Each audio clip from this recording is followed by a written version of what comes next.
নমস্কাৰ প্ৰিয় দৰ্শক, আজি আপোনাৰ বাবে আগবঢ়াব খুজিছো সমুদ্ৰ শাস্ত্ৰত উল্লেখ থকা কিছু গুৰুত্বপূৰ্ণ ৰহস্যৰ কথা। শৰীৰৰ কিছুমান চিহ্নৰ বিষয়ে সমুদ্ৰ শাস্ত্ৰত কিছু তথ্য আছে, যি তথ্যই আপোনাকো আচৰিত কৰি তুলিব।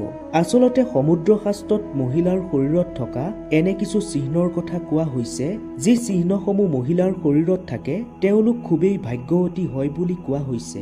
লগতে যিসকল মহিলাৰ ওঠৰ ওপৰত নোম থাকে তেওঁলোকৰ বিষয়ে সমুদ্ৰ শাস্ত্ৰই কি কৈছে সেই কথাও আপুনি এই ভিডিঅ'টোৰ জৰিয়তে জানিব পাৰিব। কথাখিনি আৰম্ভ কৰাৰ পূৰ্বে আপোনাক আমি কথা এটা স্পষ্ট কৰি দিব খুজিছো। আপোনাক আমি ভিডিঅ'টোত যি তথ্য আগবঢ়াম সেয়া আমি মনে সজা কথা নহয়। সেই সকলো তথ্য সমুদ্ৰ শাস্ত্ৰত উল্লেখ আছে। এই তথ্যৰ সৈতে আপুনি একমত হ'বও পাৰে বা নহ'বও পাৰে। সকলো নিৰ্ভৰ কৰিব আপোনাৰ বিশ্বাসৰ ওপৰত। যদি আপুনি জ্যোতিষ বা সমুদ্ৰ শাস্ত্ৰৰ ওপৰত বিশ্বাসী তেতিয়াহে ভিডিঅ'টো চাব। যদি বিশ্বাস নাই, মিছাতেই সময় নষ্ট কৰি ভিডিঅ'টো নাচাব।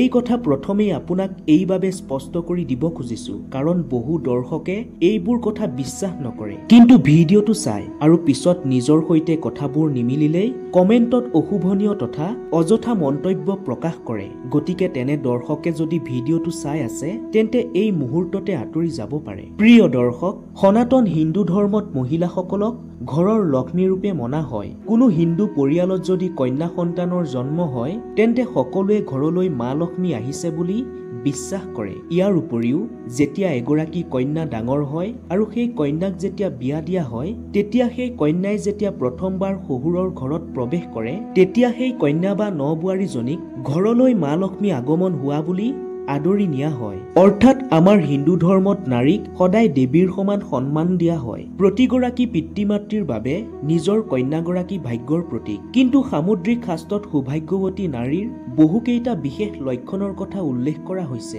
এই বিশেষ লক্ষণসমূহ যি মহিলাৰ শৰীৰত থাকে তেওঁ খুবেই ভাগ্যৱতী হয়। সেই মহিলাৰ ওপৰত মা লক্ষ্মীৰ কৃপা সদায় বিৰাজমান হৈ থাকে। প্ৰিয় দৰ্শক, সমুদ্ৰ শাস্ত্ৰত উল্লেখ থকা সেই বিশেষ লক্ষণসমূহ কোৱাৰ পূৰ্বে আপোনালৈ আমাৰ এটি বিনম্ৰ অনুৰোধ। আপুনি অনুগ্ৰহ কৰি আমাৰ কমেণ্ট বক্সত ভক্তিৰে জয় মা লক্ষ্মী বুলি লিখি ভিডিঅ'টো সম্পূৰ্ণকৈ চাব। সমুদ্ৰ শাস্ত্ৰত কোৱা সেই বিশেষ লক্ষণসমূহ আচলতে কি এইবাৰ জানি লওঁ আহক। নম্বৰ 1, সুন্দৰ আৰু জিলিকি থকা নখ। যদি কোনো মহিলাৰ নখ গোলাপী ৰঙৰ আৰু দেখিবলৈ ধুনীয়া হয় তেনেহলে এই সুন্দৰ নখে সেই মহিলাগৰাকীৰ সুস্বাস্থ্য আৰু সুচৰিত্ৰক বুজায়। এনেধৰণৰ নখ থকা মহিলাই নিজৰ স্বামী পৰিয়ালৰ যথেষ্ট খিয়াল ৰাখে আৰু সম্পূৰ্ণ নিষ্ঠাৰে নিজৰ প্ৰতিটো কৰ্তব্য সম্পাদন কৰে। নম্বৰ 2, যি মহিলাৰ ভৰিৰ মধ্যমা আঙুলি ডাঙৰ হয় সেই মহিলা খুবেই দুৰ্ভাগ্যশালী হয় বুলি সমুদ্ৰ শাস্ত্ৰত উল্লেখ আছে। এই ধৰণৰ মহিলাক বিয়া কৰোৱাৰ পূৰ্বে ভালদৰে ভাবি চিন্তি ল'বলৈ কোৱা হৈছে।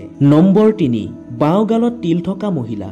যি মহিলাৰ বাওঁগালত তিল থাকে সেই মহিলা খুবেই খাদ্যৰসিক হয়। তেনে মহিলাই বিভিন্ন ধৰণৰ সুস্বাদু খাদ্য খাই ভাল পায়। কেৱল খোৱাই নহয়, তাৰ সমানে এনে মহিলাই বিভিন্ন প্ৰকাৰৰ ব্যঞ্জন ৰান্ধিবও জানে। বাওঁগালত তিল থকা মহিলাও নিজৰ পৰিয়ালৰ খুব খিয়াল ৰাখে আৰু নিজৰ পৰিয়ালক সকলো সময়তে সুখী ৰখাৰ চেষ্টা কৰে। নম্বৰ 4, যি মহিলাৰ নাক অলপ ওখ বা ডাঙৰ হয় সেই মহিলাৰ সকলো ধৰণৰ সমস্যাৰ সৈতে শান্তভাৱে মোকাবিলা কৰাৰ ক্ষমতা থাকে। সাধাৰণতে এনে মহিলাই টকা পইচা খৰচ কৰি বেছি ভাল পায়, কিন্তু অযথা কোনো কাৰণতে টকা পইচা খৰচ কৰি ভাল নাপায়। অৰ্থাৎ তেওঁলোকে কেতিয়াও টকা পইচা অপব্যয় নকৰে। নম্বৰ 5, দীঘল আঙুলি থকা মহিলা। যি মহিলাৰ হাতৰ আঙুলি দীঘল হয় সেই মহিলা সাধাৰণতে খুবেই বুদ্ধিমান প্ৰকৃতিৰ হয়। এনে মহিলাৰ লেখা পঢ়া কৰাৰ চখ থাকে। এনে মহিলাইও অযথা ধন খৰচ নকৰে। হাতৰ আঙুলি দীঘল থকা মহিলাক যদি টকা পইচা দিয়া হয় তেন্তে তেওঁলোকে সেই টকা 3 গুণ কৰাৰ চেষ্টা কৰে। এনে মহিলাই স্বামীক সদায় সুখী ৰখাৰ চেষ্টা কৰে। নম্বৰ 6, গোলাপী ৰঙৰ ভৰি। যি মহিলাৰ ভৰি গোলাপী ৰঙৰ আৰু কোমল হয় বা যি মহিলাৰ ভৰি দীঘল হয় বা সম্পূৰ্ণ বিকশিত হয় তেনে মহিলাই নিজৰ প্ৰেমিক বা স্বামীক সদায় সুখত ৰাখে। তেনে মহিলাই স্বামীক সকলো ধৰণৰ সুখ দিবলৈ সক্ষম হয়। এনে মহিলা কিছু চঞ্চল আৰু ৰোমান্টিক প্ৰকৃতিৰ হয়। এনেধৰণৰ ভৰি থকা মহিলাক বিয়া কৰোৱা পুৰুষ সদায় সুখী হয় বুলি সামুদ্ৰিক শাস্ত্ৰই কৈছে। যিকোনো পৰিস্থিতিতে এনে মহিলাই নিজৰ সংগীৰ লগ নেৰে। নম্বৰ 7, ভৰিৰ তলুৱা ত্ৰিভুজ আকাৰৰ চিহ্ন। সামুদ্ৰিক শাস্ত্ৰ অনুসৰি মহিলাৰ ভৰিৰ তলুৱাতে অনেক ৰহস্য লুকাই থাকে। যি মহিলাৰ ভৰিৰ তলুৱা ত্ৰিভুজ আকাৰৰ চিহ্ন থাকে তেওঁলোক খুবেই চতুৰ আৰু বুদ্ধিমান হয় আৰু যিকোনো কাম তেওঁলোকে ভাবি চিন্তিহে কৰে। এনে মহিলাক বিয়া পতা পুৰুষে জীৱনৰ কোনো ক্ষেত্ৰত নিৰাশ হ'বলগীয়া নহয়, কাৰণ সেই পুৰুষে এগৰাকী দায়িত্বশীল পত্নী পায় আৰু সেই পত্নীয়ে যিকোনো কথাৰ গুৰুত্ব বুজিহে প্ৰতিক্ৰিয়া দিয়ে বা কোনো সিদ্ধান্ত লয়। ভৰিৰ তলুৱাৰ ত্ৰিভুজ আকাৰৰ চিহ্ন থকা মহিলাক সমুদ্ৰ শাস্ত্ৰই অতি ভাগ্যৱান বুলি কৈছে।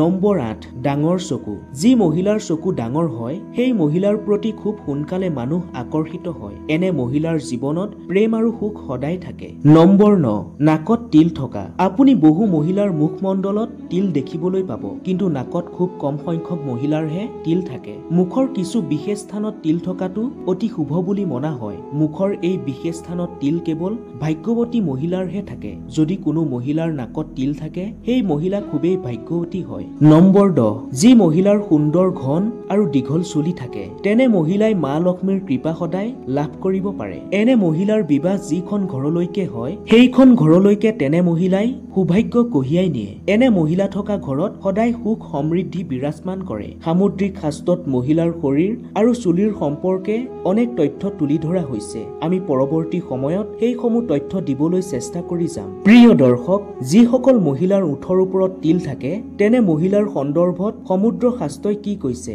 এইবাৰ সেই কথা জানো আহক। সামুদ্ৰিক শাস্ত্ৰ অনুসৰি যিকোনো ব্যক্তিৰ শৰীৰৰ অংগ, শৰীৰত থকা চিহ্ন বা চাল চলন চাই সেই ব্যক্তি বা ব্যক্তিজনৰ চৰিত্ৰৰ সন্দৰ্ভত অনেক গোপন কথা জানিব পাৰি। আচলতে যিসকল মহিলাৰ ওঠৰ ওপৰত নোম থাকে তেওঁলোকৰ স্বভাৱ কেনেকুৱা হয়, ওঠৰ ওপৰত নোম থকাটো ভাল নে বেয়া, তেনে মহিলাৰ হাতলৈ ধন আহিব নে নাহে, এই সকলো কথা সমুদ্ৰ শাস্ত্ৰত বৰ্ণিত আছে। সমুদ্ৰ শাস্ত্ৰ অনুসৰি যিসকল মহিলাৰ ওঠৰ ওপৰত নোম স্পষ্টকৈ জিলিকি থাকে তেনে মহিলা খুবেই খঙাল হয়। এনে মহিলাই সদায় নিজৰ কথাকে শুদ্ধ বুলি মানি লয় আৰু সেই কথা মানি লবলৈ সকলোকে বাধ্য কৰে। ওঠৰ ওপৰত নোম থকা অধিকাংশ মহিলাই স্বামীৰ ওপৰত শাসন চলাই বুলিও সামুদ্ৰিক শাস্ত্ৰত উল্লেখ আছে। কেতিয়াবা কেতিয়াবা এনে মহিলা অত্যন্ত ক্ৰোধিত হৈ পৰে আৰু নিজৰ কথাটোক মানি লবলৈ সকলোকে বাধ্য কৰায়। এনে মহিলাই যিকোনো পৰিস্থিতিলৈ যাবলৈ সাজু থাকে। এনে মহিলাই নিজৰ পৰিয়ালটোক নিজৰ মতে চলাব বিচাৰে। কোনোবাই যদি এনে মহিলাৰ কোনো কথা মানি নলয় বা সমৰ্থন নকৰে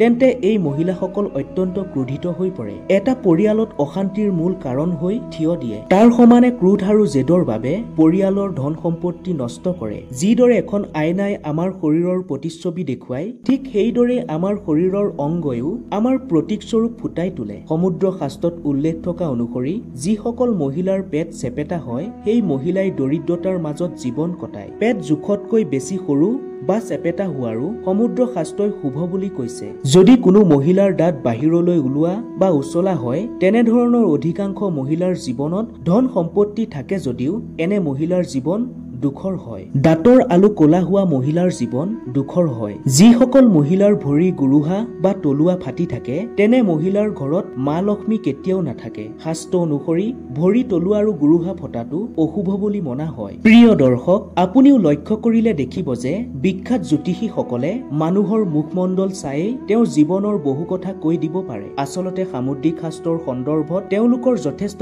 জ্ঞান আছে, সেইবাবে এই কাম তেওঁলোকে সহজ কৰিব পাৰে। সামুদ্ৰিক শাস্ত্ৰত যি ব্যক্তিৰ দাঁতৰ মাজত ফাঁক থাকে সেই ব্যক্তিৰ সন্দৰ্ভত কিছু অসাধাৰণ উল্লেখ আছে। দাঁতৰ মাজত গেপ থকাটো আমি তেনেই সাধাৰণ বুলি ভাবিলেও সামুদ্ৰিক শাস্ত্ৰই এই সন্দৰ্ভত যথেষ্ট গুৰুত্বপূৰ্ণ তথ্য উল্লেখ কৰিছে। যি কথা জানিলে দাঁতৰ মাজত ফাঁক থকা লোকসকলে বহুত বেছি গৌৰৱ অনুভৱ কৰিব পাৰে। প্ৰিয় দৰ্শক, আমি দাঁতৰ মাজত ফাঁক থকা সন্দৰ্ভত ইতিমধ্যে কিছুদিন পূৰ্বে ভিডিঅ' প্ৰস্তুত কৰিছিলো। সেই ভিডিঅ'টো যদি আপুনি এতিয়াও চোৱা নাই তেন্তে ডেছক্ৰিপশ্যনত দিয়া লিংকত ক্লিক কৰি আপুনি ভিডিঅ'টো চাই ল'ব পাৰে। আজি আমি সমুদ্ৰ শাস্ত্ৰত উল্লেখ থকা যিখিনি তথ্য আপোনাক আগবঢ়াই দিলো সেই সন্দৰ্ভত আপোনাৰ মতামত কমেন্টত জনাবলৈ নাপাহৰিব। যদি ভিডিঅ'টো চাই ভাল লাগিল তেন্তে অৱশ্যে এটা লাইক কৰি বন্ধু বৰ্গৰ মাজত ভিডিঅ'টো শ্বেয়াৰ কৰি দিয়ক। আন এটা নতুন তথা মহত্বপূৰ্ণ ভিডিঅ'ৰ সৈতে পুনৰ লগ পোৱাৰ প্ৰতিশ্ৰুতিৰে আজিলৈ আপোনাৰ পৰা বিদায় লৈছো। ধন্যবাদ।